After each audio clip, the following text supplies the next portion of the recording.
Tonight, we have an incredible story about a Cape Coral High School graduate enjoying a remarkable life comeback. NBC2's Andrew McDevitt found out how the man went from coma patient to quarterback. Be great on three. 1, 2, 3. Be great. Quick. Don't push it. There's nothing like playing football. Collin Saring has been playing football ever since he can remember. Good job, kid. Quarterback's got to be the most athletic person on the field. The Philadelphia kid turned Cape Coral high schooler always had one thing on his mind. I want to play college football, whatever level it's on, wherever it may be.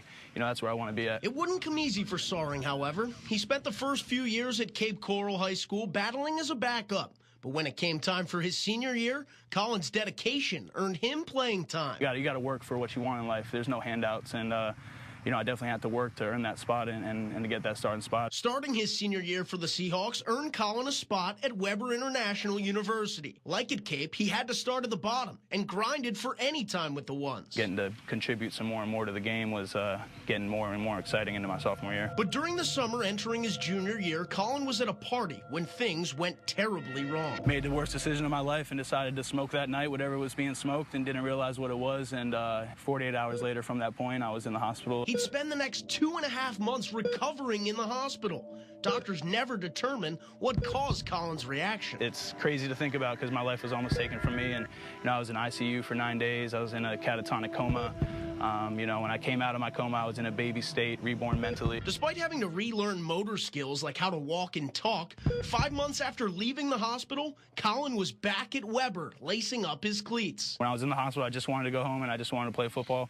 When I got home, I just wanted to play football. But things were different in his return to campus. The coaching staff had changed, and Collin was back at the bottom of the depth chart. Pause. He decided his time at Weber was over, but then came another hurdle. Went through some personal things and ended up, getting clinically depressed, moved in with my parents, got all the way up to 305 pounds. Collin wasn't ready to let that be the end of his story.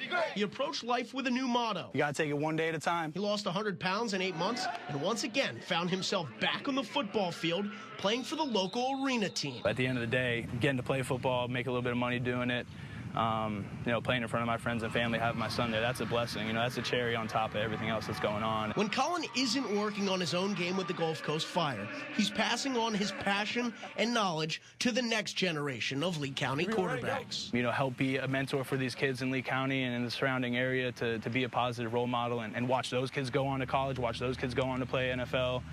That's what I really want to get out of all this. Let's go. I asked Collin what he thought the theme of his story was. There's so many of them. And he said it was perseverance. No matter what obstacles he's faced, he's continued to chase his dream. Collin and the Gulf Coast Fire will chase an A-League championship at Hertz Arena on June 16th. Great guy, man.